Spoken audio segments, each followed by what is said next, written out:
people start identifying where they were born throughout that period.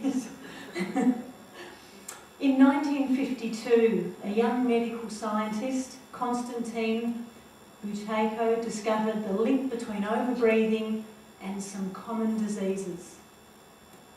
He went on to develop what has become known as the Buteyko Breathing Method. Paul, most people have met and know of Paul. He's been teaching the method in Victoria and indeed Australia and indeed beyond Australia for many, many years. And he's been teaching the method to children and adults with breathing problems and sleeping disorders. How many people, Paul, would you say you've assisted?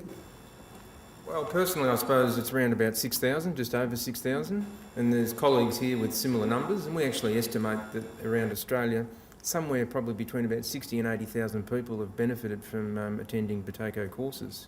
That's incredible, isn't it? That's an incredible amount of people. There's been an enormous amount of media coverage also in Australia particularly. Can you tell us a bit about this, Paul? Sure. Well, as we know, the method in Australia really started in the Russian community in the early 1990s when Alexander Stelmetsky, or Sasha as he's known, first came over here.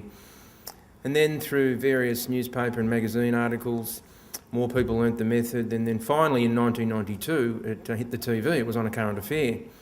And there's actually been now over 40 instances of Buteyko being featured on television, everything from a 2 or 3 minute news grab through to half-hour documentaries.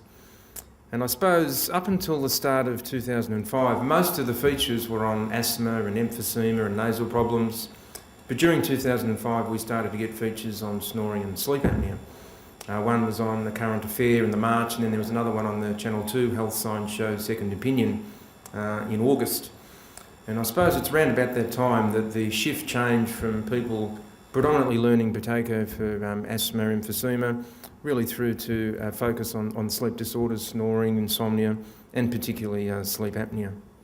I know most of you have seen some of those media clips, but you couldn't buy that sort of coverage as a method.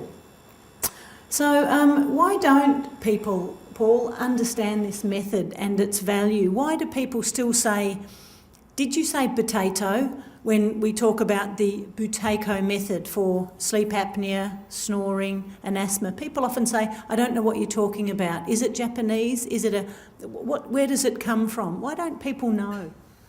Well, there's probably a combination of reasons, Jackie. One is the fact that the method did not come through the official medical system.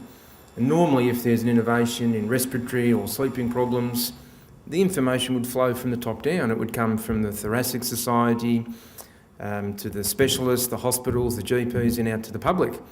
But I think very few people still hear about Buteyko in the first instance through the medical profession. They tend to hear about it through people who've done the course, from advertisements, or from things that are on the television, the media features. And also, as we got a little bit of information about then on the video, Buteyko made this discovery in isolation in a part of the world which was very much cut off from the West for a long period of time. With the Cold War, very little information flow from East to West, and information that did come out was treated very, very sceptically. And in addition to that, at that time in the 1950s, there was a huge advancement in medicine, particularly in terms of the use of pharmaceutical medications and more sophisticated machines.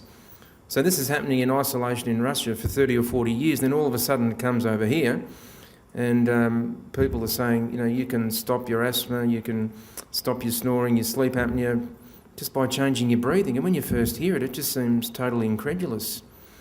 So I suppose there's a number of reasons, and there's some of the main ones from my point of view.